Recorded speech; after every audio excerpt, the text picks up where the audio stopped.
안녕하십니까. 평생투자 파트너입니다. 금일 시간은 8시 15분 정도 됐고요. 지금은 9월 26일 8시 15분입니다. 오늘도 역시 조금 녹화 시간이 좀 늦어서 죄송합니다. 아마 이게 업로드 되는 시간은 9시가 넘을 것 같네요. 한 10시 정도 전에는 업로드 될 것 같은데요. 최대한 빨리 업로드 하도록 하겠습니다.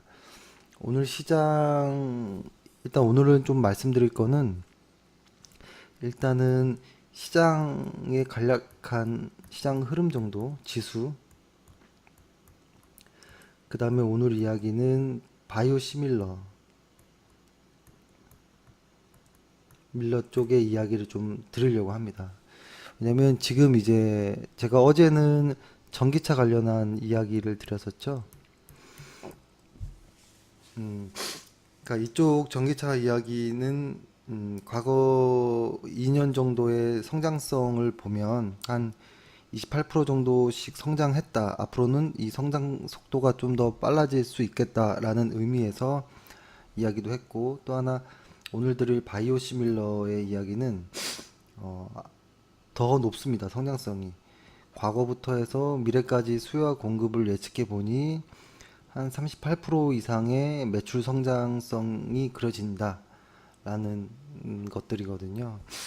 근데 이거를 제가 말씀드린 이유는 지금 시장 자체는 추세가 많이 꺾여 있기 때문에 며칠 한 5거래일 영업일수로 5거래일 정도가 하락하고 있었고, 추석 연휴를 앞두는 상황에서 그렇게 수급도 좋지 않은 모습이거든요. 그래서 일단은 시장의 대장주들을 좀 설명드리자라는 이야기입니다. 그래서 어제 전기차 쪽에서의 어떤 충전소의 수혜주를 말씀드렸고, 오늘은 바이오시밀러 쪽. 바이오시밀러를 제가 말씀드린 이유는 바이오시밀러는 어느 정도 비중을 가지고 반드시 좀 중기 정도 이상으로 투자해야 된다라는 입장입니다. 바이오시밀러. 그러니까 어느 정도 비중이라고 하면 투자 자산, 내가 만약에 1,000만 원이 있다라고 하면 한 적어도 200만 원 혹은 300만 원 정도까지도 물량을 실어도 된다라는 거고요. 한 번에 실으자라는 건 아니에요. 왜냐면 이쪽이 변동성이 많고 현재 이쪽에 대장주라고 하는 것들이 코스닥에 있고, 그렇죠? 그래서 좀 분할 매수로 물량을 실자라는 거고, 오늘은 일단 바이오시밀러, 어제는 전기차 이야기 들었고 바이오시밀러 오늘 좀 말씀드릴게요. 순서는 그렇게 해보겠습니다. 그리고 일단 오늘 시장 코스피 지수를 먼저 보면 시장이 거래량을 실으면서 하락을 했고, 오늘도 사실은 아주 애매한 라인대 지금 좀 걸터 있는 정도로만 보시면 돼요. 근데 오늘 외국인 같은 경우에는 한 3,800억 정도를 매도를 했거든요. 외국인 같은 경우에 3,800억 정도를 매도를, 꽤 큰 수치의 매도예요. 정말 꽤 큰 수치의 매도여서 이 추세가 여기 이 부분에서 이제 상승 추세로 가는 것이 아니냐라고 생각을 했는데 추세가 다시 꺾였거든요. 근데 요게 이번 주 내에 이 언저리에서 유지만 된다면 추석 이후에는 반등을 좀 기대해봐도 되지 않을까라는 생각을 합니다. 그렇게 하고 코스닥은 오늘 외국인들이 한 400억 정도 이상 매수를 했고, 이 앞전에 어떤 매물, 어떤 전고점에 의한 건지 혹은 어떤 심리적인 저항선인지 일단은 맞고 떨어지는 모습을 보였거든요. 근데 오늘 역시 좀 버티는 모습. 그래서 지금 현재 이런 식으로 나왔는데 이게 앞으로 이렇게 갈지에 대한 것들이 수목금 정도에 좀 달려 있지 않을까라는 좀 생각을 합니다. 근데 오늘 거래량이 좀 많아요. 생각보다 많고, 그러니까 손바뀜이 꽤 많이 이루어졌다라는 모습이 좀 보여지는 겁니다. 그래서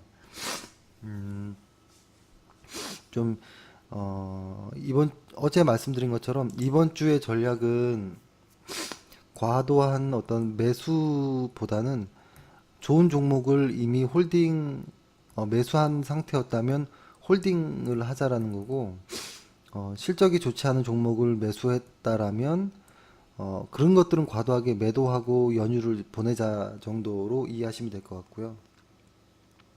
그래서 일단은 시장 이야기는 이렇게 하고, 그래서 이번 주에는 그렇게 매수할 것이 많진 않을 거예요.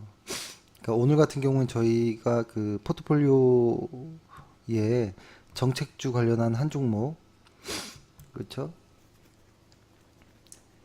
그리고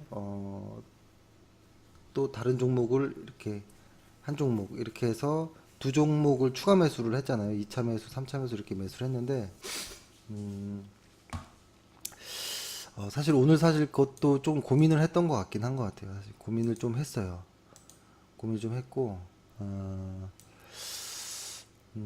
일단은 그러니까 추세를 지수가 꺾여 있는 거에서 어떤 그래도 오늘 어떤 반등이 보여줬기 때문에 그 힘을 믿고서 일단 추가 매수를 한 거고 추석 이후에 어떠한 흐름을 좀 모멘텀 어떤 펀더멘털을 믿기 때문에 추가 매수를 좀 한 겁니다. 하지만 추석 이후에 상황이 추석 연휴 우리는 추석 연휴 기간 때 글로벌 시장이 많은 지표들이 나오거든요. 그거를 지금은 알 수는 없지만 좀 불안한 시기이기도 하지만 일단은 장기적인 트렌드를 봤을 때 상승은 유효하다, 모멘텀은 변하지 않았다라는 취지 아래서 어떤 시장의 대장주들을 매수를 했습니다. 예. 그리고 오늘은 바이오시밀러에 대해서 좀 말씀을 드릴게요. 현재 바이오시밀러라고 하면 최근에 탑3 정도로 하면 바이오시밀러라고 하면 1번은 당연히 셀트리온이죠. 아이고 아이고. 셀트리온. 두 번째는 셀트리온 헬스케어. 마지막 삼성 바이오로직스. 이렇게 세 종목 정도를 이제 탑픽으로 보고 있는데 저는 그 안에서 일단은 삼성 바이오로직스보다는 셀트리온을 일단은 1순위로 올리고 그다음 삼성 바이오로직스를 2순위로 올리고 헬스케어를 3순위 정도로 일단 보고 있습니다. 근데 보는 시각에 따라 다를 수 있겠죠. 헬스케어를 빠른 성장성 때문에 1순위로 올리는 케이스도 많이 있거든요. 근데 저는 일단은 셀트리온 1순위로 올린 이유는 ROE를 보고 말씀을 드리는 겁니다. 요것도 한번 좀 이따가 한번 마지막에 보여드릴게요. 하고 일단은 바이오시밀러라고 하면 바이오시밀러가 무슨 뜻인지 알아야겠죠. 아마 대부분 아실 거예요. 대부분 아실 건데요. 일단은 저희는 주식 초보자들을 위한 방송이니까 일단 셀트리온 차트를 일단 펼게요. 피고 바이오시밀러가 뭔지에 대해서 일단 먼저 말씀드릴게요.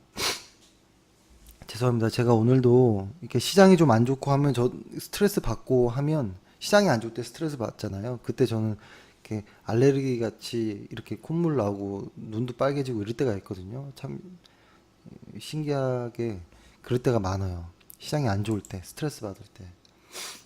그래서 좀 코 훌쩍이는 거를 유독 싫어하시는 고객도 있긴 하시는데 좀 양해 좀 부탁드리겠습니다. 일부러 하는 게 절대 아닙니다. 일단 왜 제네릭이 아니라 그러니까 복제라는 그죠? 복제약이라고 하는 어떤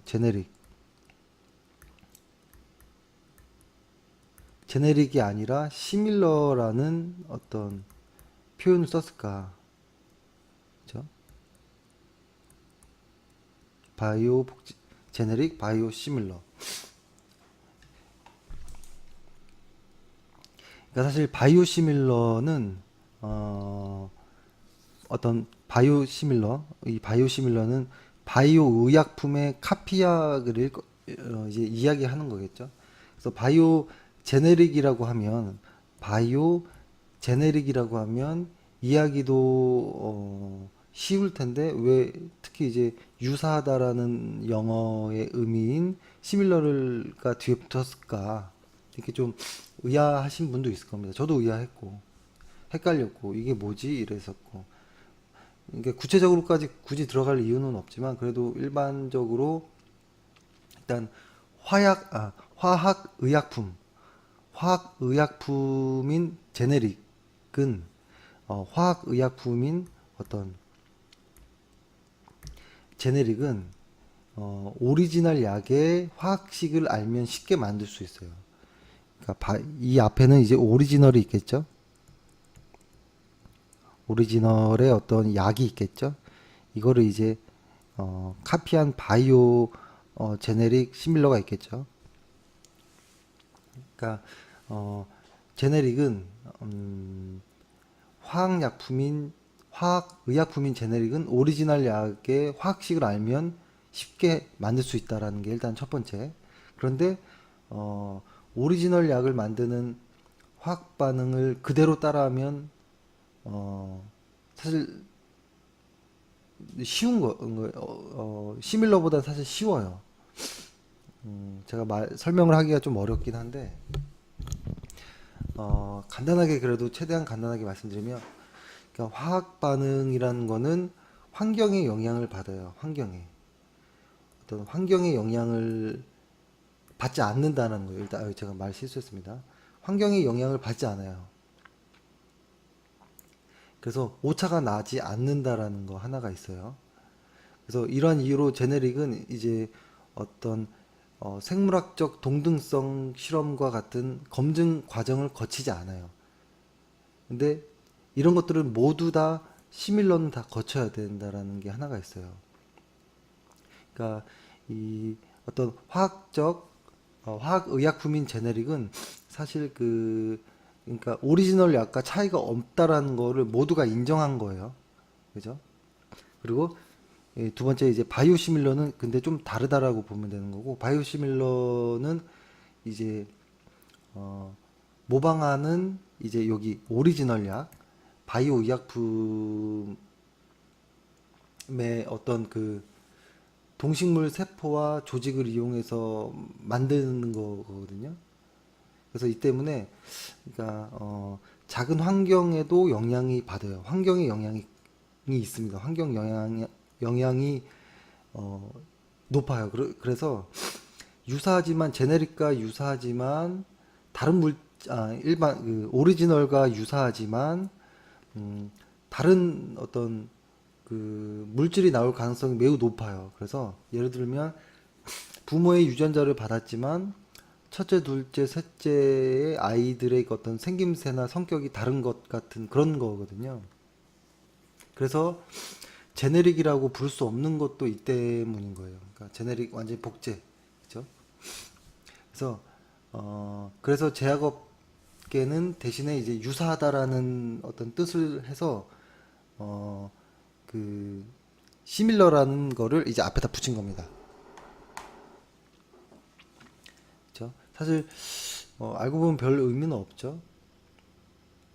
그리고 이제 바이오시밀러 같은 경우에는 오리지널 약을 만들 때처럼 임상 실험을 다시 다 모두 거쳐야 돼요. 그래서 일반 요렇게 제네릭보다 시밀러의 개발 기간이 길고 비용도 더 많이 들어요. 그래서 어, 대신에 부가가치는 제네릭에 비하면 훨씬 더 높아요. 그래서 요런 정도 차이다라고 말씀드리고 오늘은 이 부가가치가 높은 시밀러에 대해서 말씀드리는 거고 이거에 대한 타픽 종목 셀트리온 헬스케어, 뭐 삼성 바이오로직스 뭐 이런 정도 이야기를 좀 드리려고 하는 겁니다.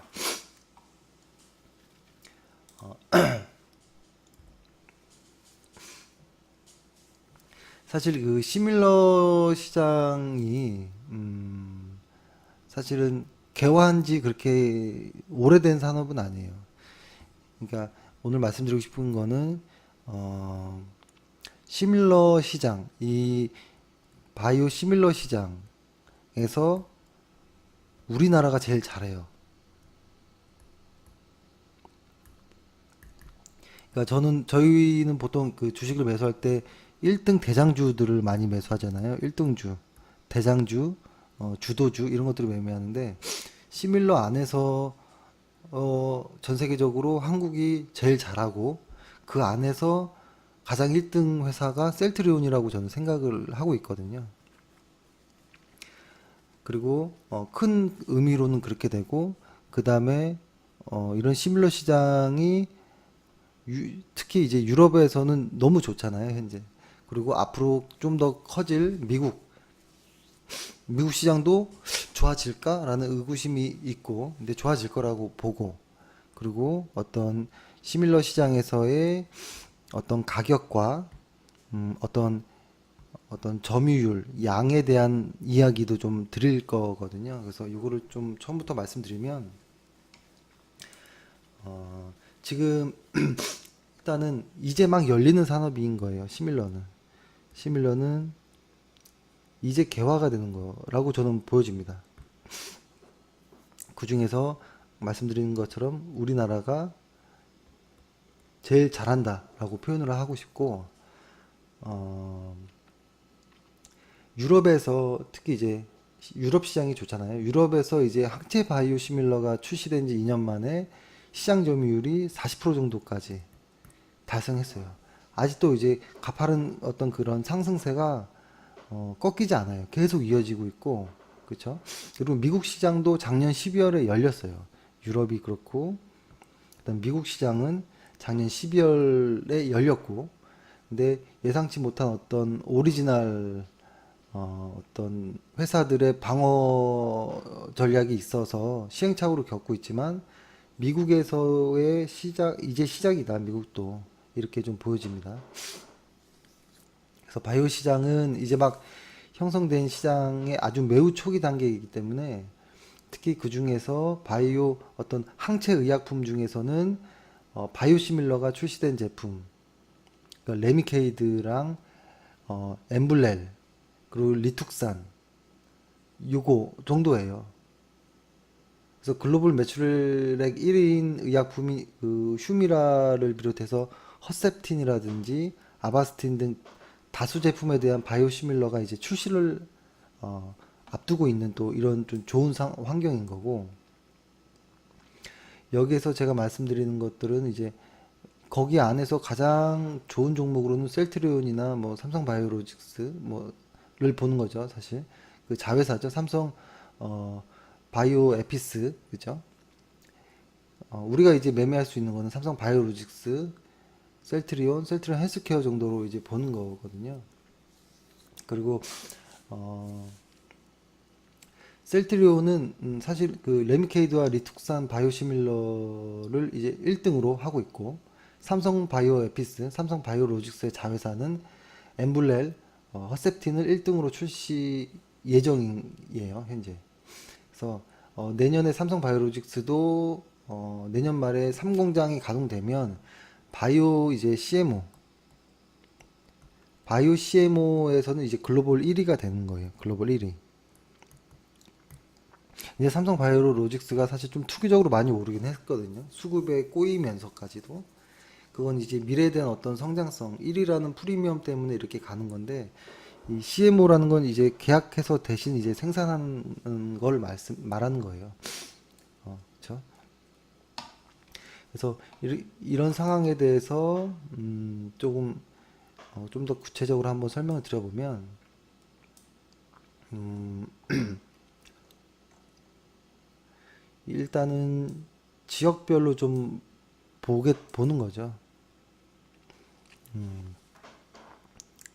일단은 유럽 시장의 점유율이 어디까지 올라갈까? 아까 40% 정도까지라고 했잖아요.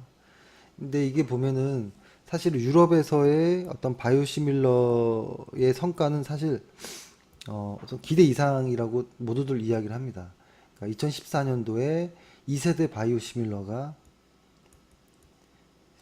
14년도에 2세대 바이오시밀러가 처음 출시될 때부터 의약품 입찰 국가에서 이제 좀 두각을 나타냈고 2015년도에 영국, 프랑스, 독일 뭐 이런 주요 유럽 국가에서 출시된 이후에 엄청 빠르게 사실은 시장을 잠식했어요. 그러니까 그렇게 되다 보니 2년 만에 시장 점유율은 물량 기준에서 40%까지 이제 상승했다라는 거죠. 근데 프랑스는 좀 이쪽엔 좀 보수적인 나라예요. 그래서 프랑스를 뺀 그 영국, 그죠? 독일 이쪽에 좀 사실 좀 더 강하죠. 그래서 처음에 사실은 이것들을 이제 비교를 하는 거죠. 1세대 바이오 의약품의 어떤 시밀러 제품이랑 그죠? 그리고 그리고 2세대 바이오시밀 현재 지금 이게 2세대도 좀 잘 될까라는 것들을 1세대를 보고 이제 좀 판단을 하려고 하는 건데 1세대의 바이오시밀러 제품들은 2006년도였어요. 2006년도에 1세대. 2세대는 2014년도. 네, 1세대 이 바이오 어떤 시밀러의 제품들이 여러 가지가 이름들이 있지만 이게 다 사실 이름도 어렵고 외우기도 어렵지만 어려워서 따로 말씀드리지 않겠지만 일단은 88% 정도까지 그죠? 그리고 한 두 종목 두 개 정도가 있는데 88%한 62% 정도까지 1세대가 시장 점유율을 이렇게 특히 이제 올렸던 거죠. 그래서 2세대 역시도 현재는 40% 정도인데 이것도 앞으로 이 정도에까지 점유율이 갈 것이다 라는 어떤 기대가 있는 거예요, 현재는. 그렇죠? 그런 기대들로 인한 것들이 가장 많고 그 다음에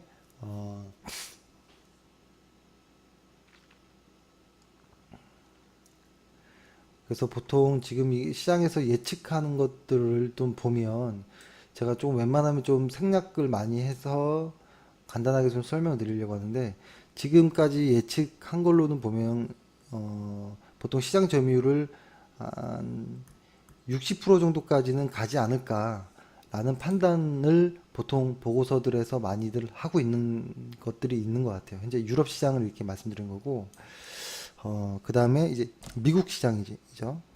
작년 말에 열린 미국 시장. 사실 미국 시장이 에서의 기대가 가장 커요. 왜냐면 글로벌 바이오 의약품 소비의 어떤 50%가 미국이에요. 그죠? 최대 시장인 거잖아요. 그래서 유럽에서 일단은 성공을 했으니까 미국에서도 성공을 하지 않을까 이런 좀 것들이 있었죠. 근데 예상외로 어떤 2세대 바이오시밀러의 어떤 초기 성과는 좀 부진해요, 사실.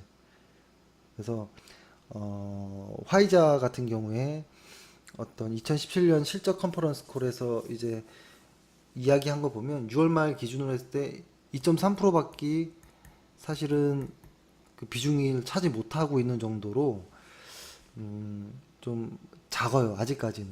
그래서 유럽에서는 크게 성공했는데 왜 이렇게 미국에서는 이렇게 성공을 하기가 힘든 것인가 라는 것들에 대한 이야기가 좀 나오거든요. 근데 이 것들의 가장 큰 이유는 미국에서의 오리지널사들의 어떤 방어 전략들. 이건 뭐 당연한 거겠죠. 서로 밥그릇을 지켜야 되기 때문에 방어 전략들이 가장 컸던 거죠. 그래서 이런 것들을 이제 사실은 이제 이거를 이제 이겨내기 위해서 뭐 큰 폭으로 할인율도 제공하고 어,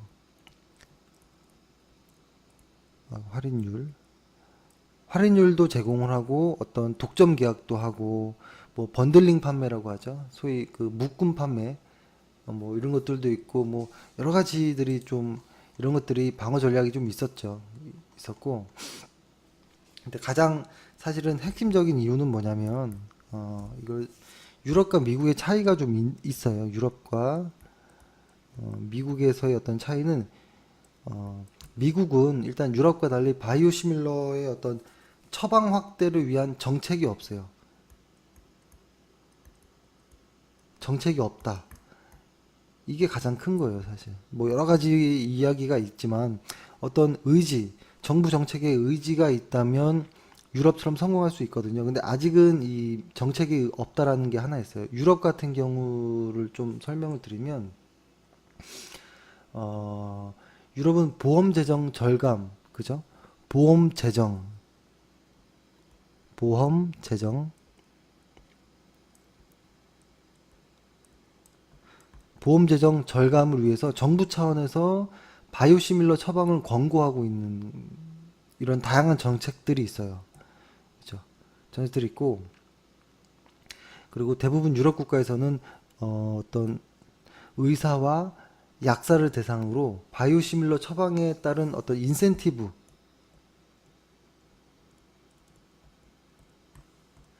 인센티브로 또 이제 지급을 하고 있어요. 그래서 이제 의사의 통제 하에 바이오시밀러와 어떤 스위칭을 인정하고 있는 거죠. 그래서 처방 가이드라인이 있고 정보 제공하고 교육까지 담당하고 있어요. 그리고 또 하나 독일, 스페인, 이탈리아 이쪽 나라에서는 바이오시밀러 처방의 할당량까지도 어떤 존재하고 있을 정도로 정부 정책이 유럽은 좀 많아요. 근데 미국은 없다. 그래서 일단 미국에서의 시장인 조금 어, 여태까지 좀 더딘 게 아니냐라고 예상을 하는데, 하지만 내년부터는 의미 있는 어떤 점유율 상승을 좀 예상을 하고 있어요. 어, 그 이유는 사실은 어, 뭐라고 할까요? 음, 그러니까 이제 바이오시밀러 업체의 어떤 가격 할인 정책이 예상이 돼요. 가장 큰 거는 미국에서는 예부터 가격, 가격을 할인할 거라는 거예요. 흔히 P라고 쓰죠. P, 프라이스 P. 가격을 할인하는 정책을 꽤 많이 할 거라는 거예요. 그리고 여러 가지 이유가 있지만 저는 뭐 이게 가장 큰 이유라고 봐요. 일단 가격 할인 정책. 그죠?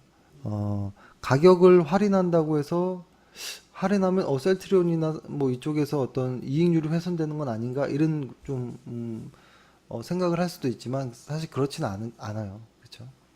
그렇죠? 그거에 대한 걸 한번 말씀드려볼게요. 일단 여기서 가장 중요한 거는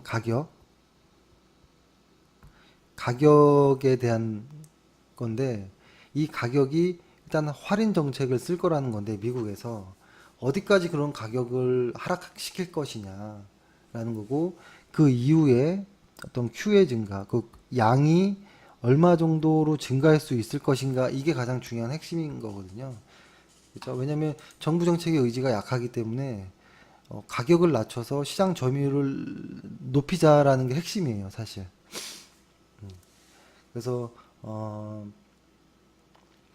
사실은 요거가 핵심인데, 가격 정책을 낮추면 너무 이게 많아지고 시장 참여자들이 많아져서 어떤 셀트리온이 힘들어지거나 뭔가 뭐 이런 게 있을 수 있겠죠. 근데 사실 그러기가 힘든 게 뭐냐면, 이쪽 바이오시밀러의 업종은, 그 산업은 어 과점 형태로 이루어지는 거라고 보면 돼요. 거의 과점 형태다. 왜냐면 이게 일단은 예전에는 사실은 뭐 한국, 인도 뭐 그쵸? 어떤 개발하는 움직임이 활발했는데 다 떨어져 나갔어요, 사실. 그쵸? 그리고 현재 임상을 진행 중인 곳도 몇 군데 없어요. 셀트리온, 뭐 삼성 바이오, 에피스, 화이자, 뭐 암젠, 산도스 정도인 거고, 글로벌 대상으로 해서. 근데 중소업체들은 개발을 이제 중단했거나 자국만을 타깃으로 임상을 하고 있어요, 사실.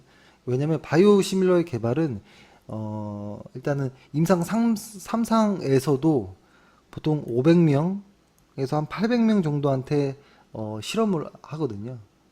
그죠? 이게 자금 소요도 많고 생산 비용도 만만치 않다라는 게 하나 있어요.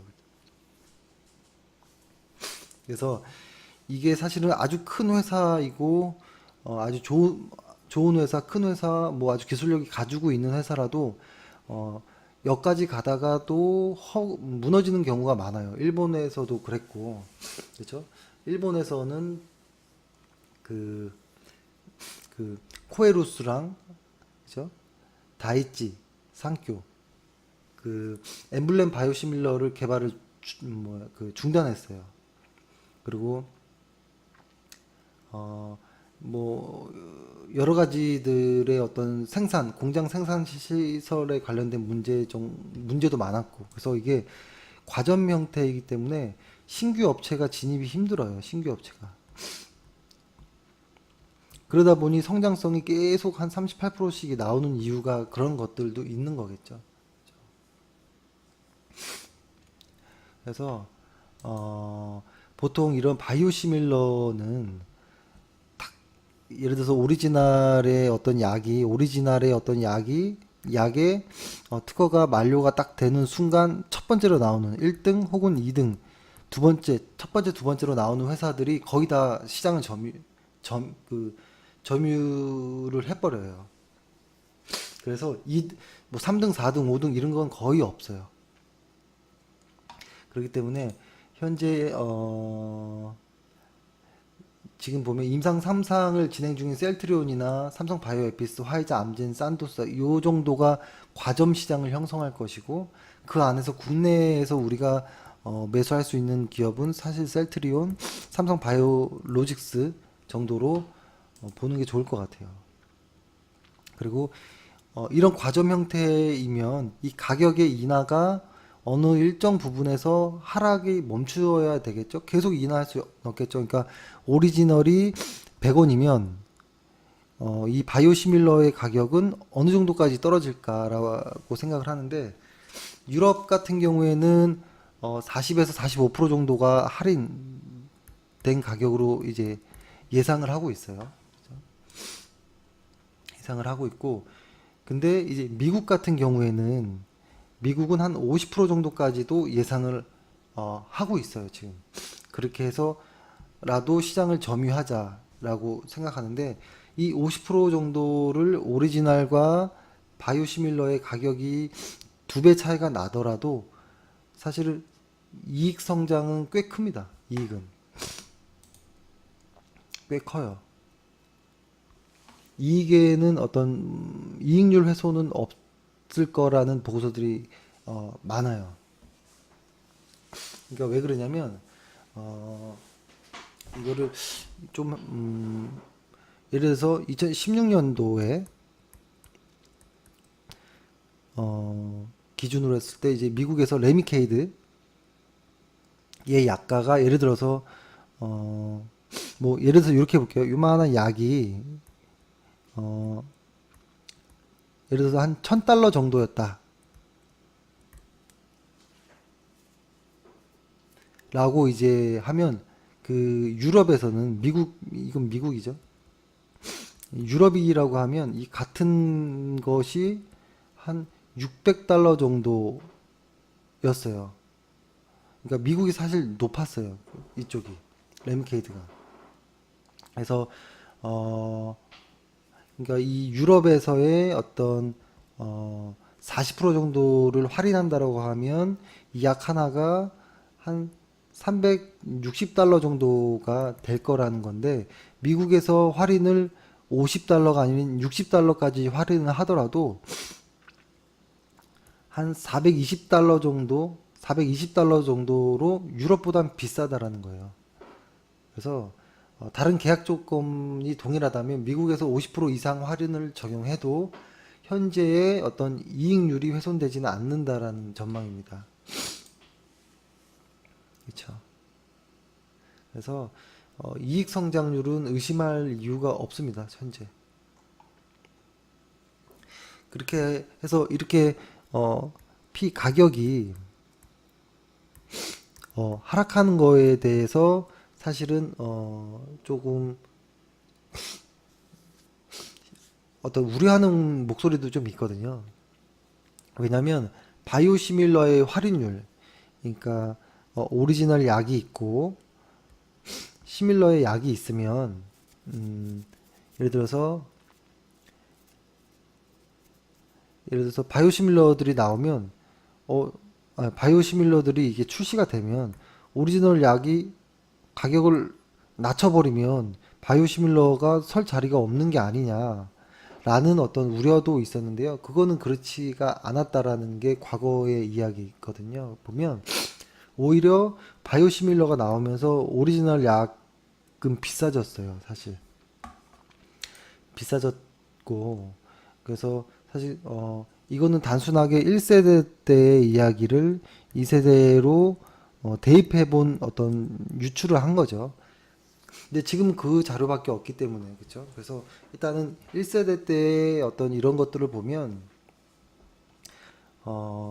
2세대의 바이오 의약품은 1세대 대비해서 약가가 크게 좀 높아요. 높기 때문에 가격 인하를 해도 수요 증가 효과는 더 클 거라는 어떤 예상이 있고, 그걸로 인해서 사실 어, 유럽에서가 그랬거든요. 유럽에서 가격을 낮춤으로써 시장 점유율이 2년 만에 40%까지 넘어갔다라는 거거든요.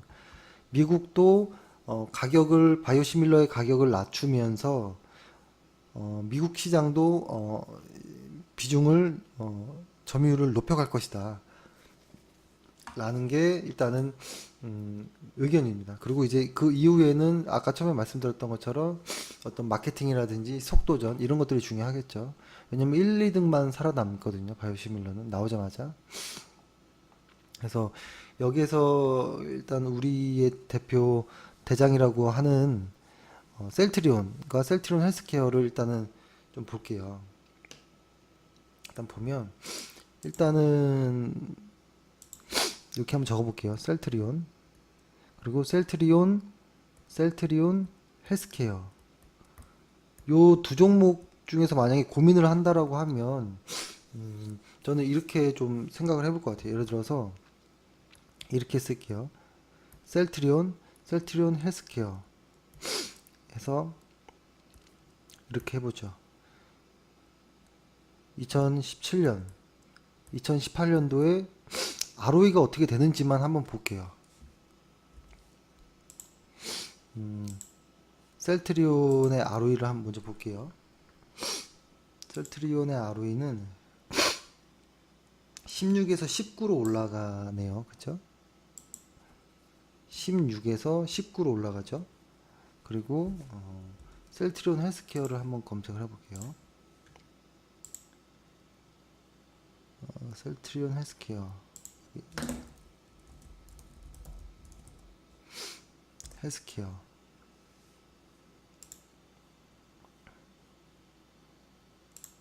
맞죠? 셀트리온 헬스케어? 예. 셀트리온 헬스케어 같은 경우에 ROE를 한번 보면 오히려 ROE가 떨어지네요. 지금 너무 성장이 큰 건가? 라는 생각을 할 수도 있죠. 내후년에는 훨씬 커지긴 하겠지만 일단 내년까지만 보자라는 겁니다.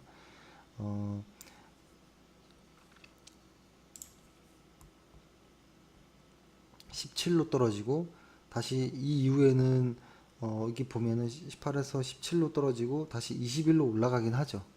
다시 헬스케어 셀트리온도 한번 미래 18년도까지 한번 봐볼까요?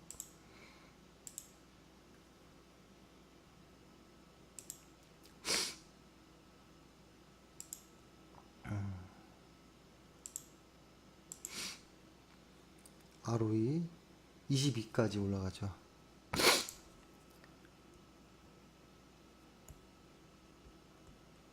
2019년도에. 그러니까 사실은 셀트리온이나 셀트리온 헬스케어 두 개 다 사실 탑픽인 건 맞아요. 근데 이 안에서 다 살 수는 없잖아요. 그래서 하나만 고르자면 이번 연도에서 내년 ROE가 증가하고 내후년에도 ROE가 증가하는 전 셀트리온을 일단 탑픽으로 보는 거고요. 헬스케어도 좋은 회사예요. ROE가 18, 17, 21 상당히 높은 수치거든요. 그죠? 그래서 좋은 회사이지만 저는 일단 탑픽은 셀트리온으로 정했고, 셀트리온 헬스케어가 나쁘다는 소리는 아닙니다. 단지 셀트리온이 더 좋다라는 의미인 겁니다. 그리고 삼성 바이오로직스를 한번 봐볼까요?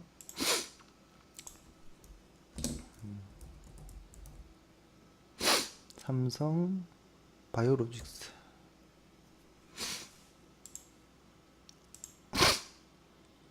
ROE만 볼게요. ROE. ROE만 보면 마이너스에서 2, 5 이렇게 가죠. 마이너스에서 2 대충 5 이렇게 적었습니다. 삼성 바이오로직스. 얘도 성장을 이렇게 하죠. 그렇죠.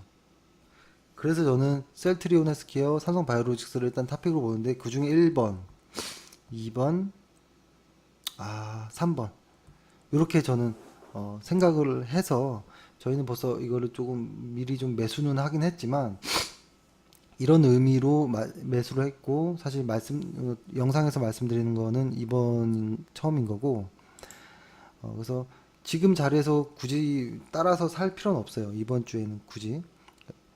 그래서 이거를 일단은 차트를 일단 보여드릴게요. 삼성 바이오로직스 같은 경우에는 사실 이 구간 예를 들어서 이 구간까지는 사실은 투기적인 어떤 조금 모습이었어요. 그러다가 이 횡보 구간을 지나면서 이 수급선이 꺾이면서 손바뀜이 일어나면서 이제 여기서부터 매수 구간이었거든요. 그죠? 그러면서 이렇게 올라간 거죠. 그죠? 저희가 매수했던 시기는 요 날짜에 매수를 한 거죠. 신고가를 낼 때 매수를 한 거고 이때 매수를 했고 1차 매수를 했고 기다리고 있는 상황이고 이거는 앞으로 2차, 3차, 4차 이상까지도 매수 타이밍이 나오지 않을까라는 생각을 합니다.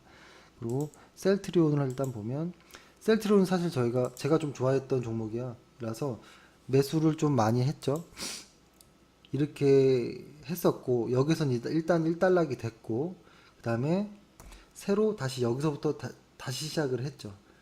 여기서부터 시작을 했고 셀트리온도 사실은 좀 많이 올라가 있는 상태인데 지금 이 높은 구간에서 사는 건 좀 아니에요. 사지 마시고 반드시 눌림이 올 거든지 아니면 이 횡보 구간을 거치던지 무언가가 필요할 거예요. 조정 기간이 필요할 거고 지금 지수가 좋지 않은 상황이고 하기 때문에 그리고 셀트리온이 이번 주 금요일 날 셀트리온의 어떤 이슈도 있잖아요. 코스닥으로 이전하느냐. 그렇죠. 코스닥에서 코스피로 이전하는 어떤 이슈가 좀 있으니까 그래서 그거에 대한 것들도 조금 봐야 돼요. 왜냐면 코스피로 이전함으로써 어떤 코스피 200 지수 안에 편입이 됐을 경우에 사실 그 뭐라고 할까요? 어떤 그 기관들 어떤 펀드들의 어떤 유동성이 한 3천억 이상 정도가 지금 코스닥에 있을 때보다도 늘어난다라고 하더라고요. 일단 이건 뭐 정확하지는 않을 수 있겠지만 일단 애널리스트들이 계산을 해 보니 뭐 그렇다라는 거고. 근데 또 여기서 오히려 또 이런 말도 있어요. 근데 지금 이렇게 말씀드리는 거는 셀트리온이 금요일 날 코스피로 이전을 한다라는 가정에서 말씀드리는 거고 만약에 안 되면 셀트리온이랑 셀트리온 헬스케어가 급락을 할 거예요 아마. 그건 일단 알고 계셔야 될 거고. 근데 이게 과연 그 서회장 그죠? 그 셀트리온의 그 회장이 과연 개인 투자자들이 원하는데 거절을 할까? 전 그렇게 보진 않습니다. 일단 저는 된다라고 일단 보고 일단 보면 셀트리온 같은 경우 그리고 셀트리온 헬스케어 같은 경우에는 셀트리온이 한 18조 정도 되죠. 그리고 한 7조 정도 시가총액이 시총이 이 정도를 되거든요. 근데 이런 게 있어요. 지금 현재 코스닥에서 이 대장이 코스피로 가버리면 이 셀트리온 헬스케어 역시도 코스닥에서의 1등이거든요. 그렇게 되면 2등이 아니라 1등이 되는 거에 대한 프리미엄도 반드시 있어요. 그래서 헬스케어 역시도 좋아요. 그런 의미로는 좋다라고 말씀드리는 거고, 그리고 유동 물량 자체가 헬스케어가 사실 많지 않아요. 왜냐면 서회장의 지분이 45% 정도 됩니다. 셀트리온 헬스케어에. 그리고 외국인들이 또 한 40% 정도 되고요. 그럼 나머지 물량 한 15% 정도만이 유동 물량인 거예요. 그러니까 유동 물량이 상당히 작아요. 그렇죠? 많은 유동 물량이 아니라는 거예요.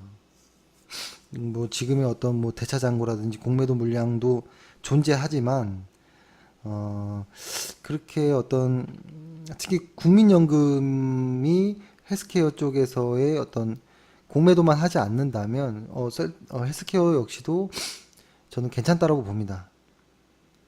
그래서 셀트리온 헬스케어 괜찮다라는 거고, 일단은 만약에 보유를 하신 분들이라면 뭐 굳이 뭐 헬스케어에서 셀트리온으로 갈아타지 않아도 되지 않을까 뭐 이런 생각은 합니다.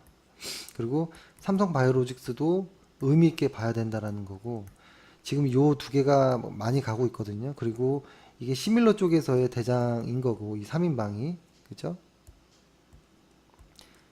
그리고 일반 제약 쪽에서의 한미약품이라든지 뭐 요쪽 대웅 정도까지만 저는 매수가 가능한 정도의 종목이다 라고 일단은 말씀을 드리고, 지금 시장이 좋지 않은 관계로 급하게 매매할 필요가 없습니다. 저희가 항상 말씀드리는 것처럼 주식은 평생 하는 겁니다.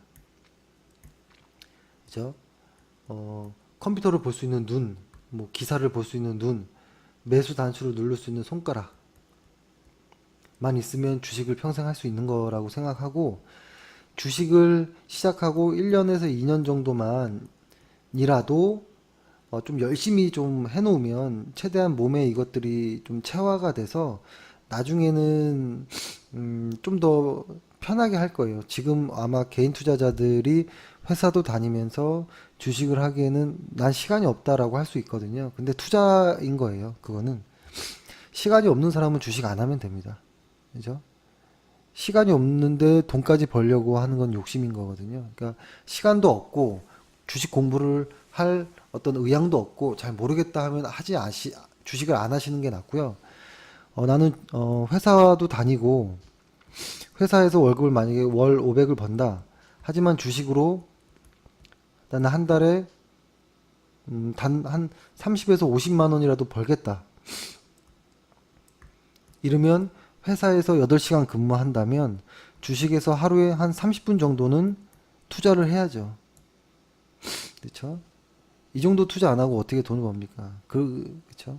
공부 안 하면 주식시장은 선수들도 많고 속임수도 많기 때문에 개인 투자자분들은 계속 손실만 나요. 그래서 아예 하지 말든지 하려면 어느 정도 하루에 10분, 20분이라도 시간을 할애하든지. 그렇죠? 그리고 처음 투자하시는 분들은 1억 이상 하지 마십시오. 한 100억 이상 현금이 있다라고 하면 해도 되지만요. 흔히 우리 일반 서민들 집이 전세든 집 작은 뭐 빌라든 아파트든 있고 연금은 조금 붙는 과정이고 이런 분들 현금은 뭐 2, 3억, 4, 5억 정도 있다라고 하는 분들일지라도 처음 투자하실 때는 주식을 1억 이상은 하지 마세요. 아마 잠이 안 올 겁니다. 1억 정도 들어가 있으면 한 1, 2년 정도 열심히 공부하고 나서는 비중 늘리는 건 뭐라 하지 않습니다. 그죠? 그래서 일단 시간 할애하면서 열심히 좀 같이 공부하고 이번 추석 연휴 때 좋은 레포트들을 좀 많이 보고 종목들 공부도 해보는 시간을 좀 가졌으면 좋겠고요.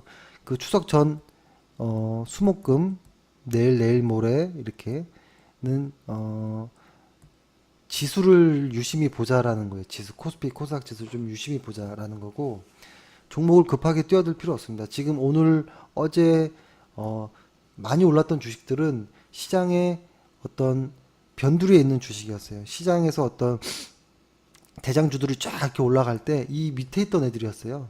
작게 의미 못 봤던 애들. 이런 애들이 지금 이 대장이 쉬니까 이 여우들이 지금 잠깐씩 오른 거거든요. 이거는 무시하셔도 좋아요. 시장이 이 지수가 회복되면 이 대장주들이 다시 갈 겁니다. 이 대장주들은 방송에서 여러 번 말씀드렸기 때문에 보시면 될 것 같고, 그래서 오늘은 일단 방송은 이 정도로 해서 마치겠습니다. 오늘 하루도 고생하셨고, 지금 시간이 9시가 좀 넘은 것 같네요. 그죠? 지금 시계가 고장난 것 같아 정확히 모르겠는데, 일단은 빨리 업로드 하겠습니다. 내일 또 뵙겠습니다. 감사합니다.